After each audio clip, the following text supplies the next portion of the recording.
like to say, first of all, how glad I am to be back in Zagreb after the break that was imposed upon us by everybody's favourite virus. As you've just heard, I'm going to give you 10-15 minutes on what's going on in terms of international production and why international, by which basically we mean everything that isn't American, is so hot right now. So let's kick off.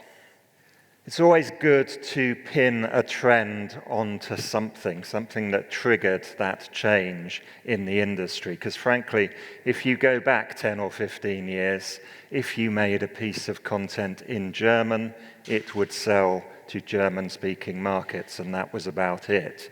That is now, of course, very, very different. So what was that change that kicked off this complete sea change in the way that international, non-US, non-English content is treated in the wider market?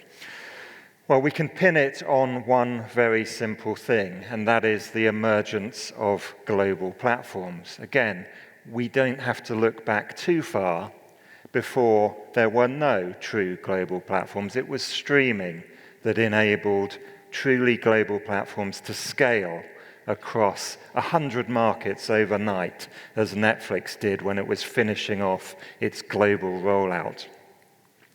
We've also seen those international streaming platforms become increasingly impactful in the commissioning market. So go back a few years, public service broadcasters, traditional pay TV operators, they were commissioning pretty much all of the original content that was going on out there outside of the USA.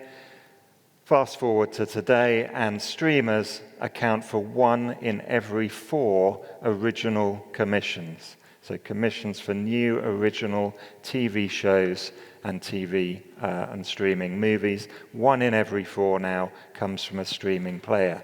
Very, very influential.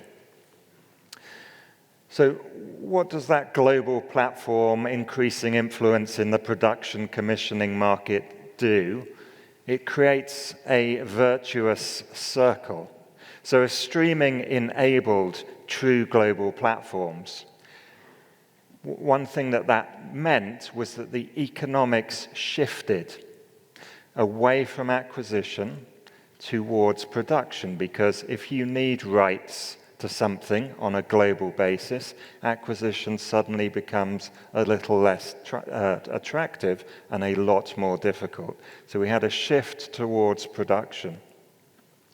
As that production diversified internationally, subscriber acquisition in those markets where those original productions were getting made increased, and that, of course, was the virtuous circle that led to more demand for more international content. And so we come full circle to a situation today where every player is very, very heavily invested in making content across the globe and in multiple different countries.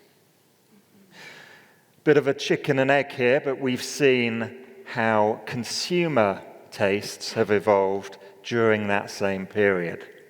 So just in a few years, this is just a 2.5-year snapshot, there's been a very significant increase in consumers saying, I actually watch regularly content with subtitles, and I regularly watch content from international markets, from outside my home market and from outside the US. So a big sea change in consumer attitudes. Of course, when we talk about streaming, we think about Netflix, and it's true that Netflix has led the way in terms of diversification of its production base. Now, I kind of know how significant this is because I've been plotting a pie chart very like this every few months for the last 5 years. Let me just explain. For new first-run commissions, the majority of Netflix content has been international for the past couple of years. So more than half of their commissions for first-run new productions were coming from outside the USA. This chart now, on the right, includes all their renewals. So it includes the early stuff that they were making in the US, primarily in the US. Even when that is included, they're still quite significantly majority international for their commissions. And everyone else, all the other major studio platforms and the streamers like Apple, as companies tend to do, have learned from that. They haven't waited. They have leapt straight in to international production.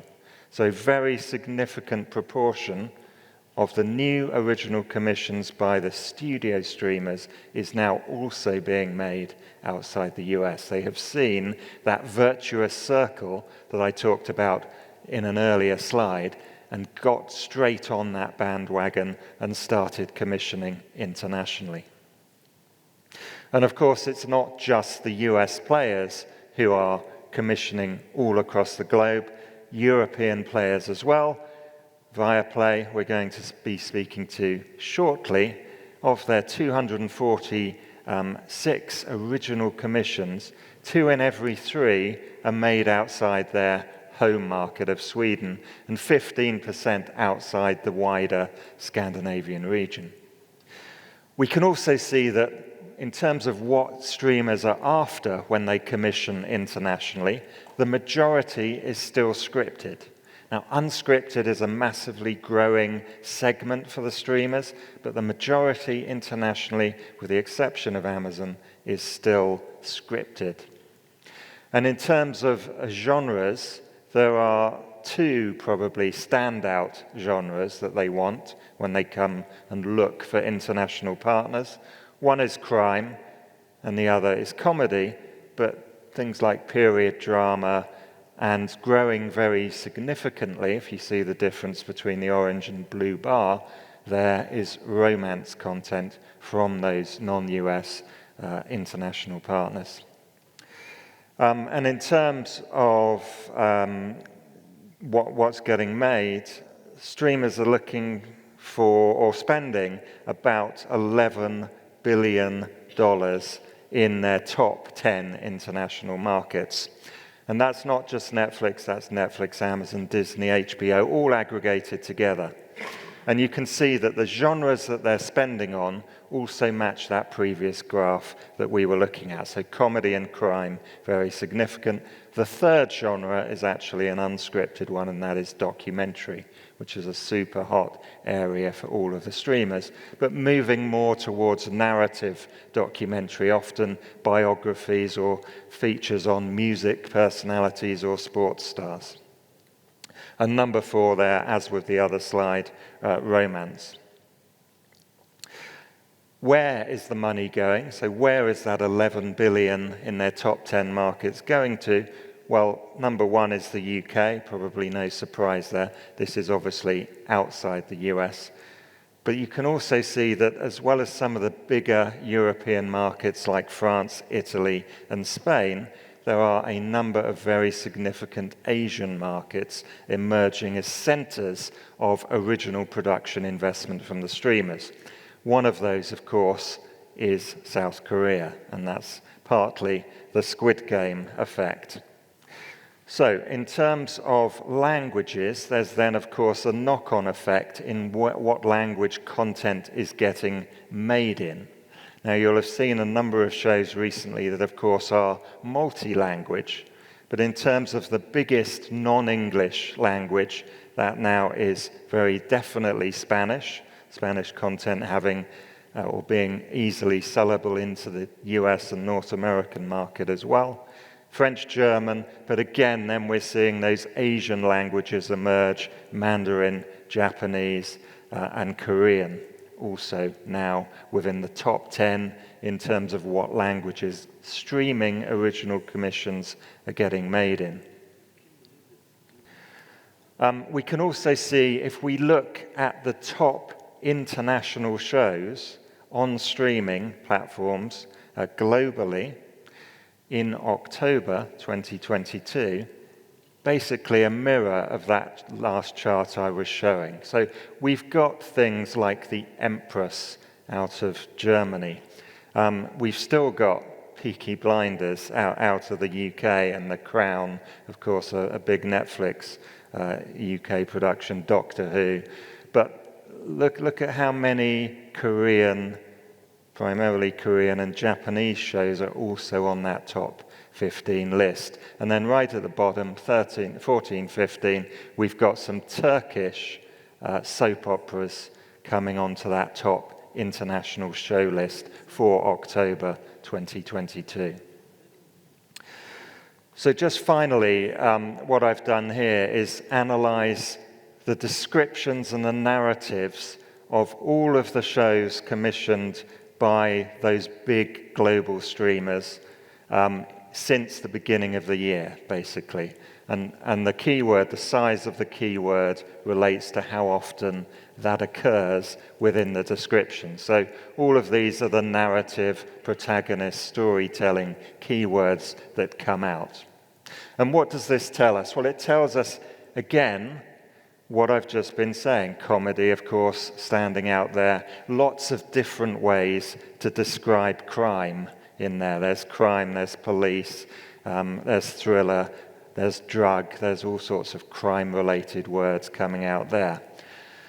Something we haven't talked about, but is also a really key trend in international production by the streamers, is adaptation. So around 1 in 3 original commissions now are adapted from existing intellectual property. Commonly novels, most commonly novels, but increasingly a diverse array of other intellectual property, from mangas to other comics to magazine articles, old TV shows and movie reboots, etc.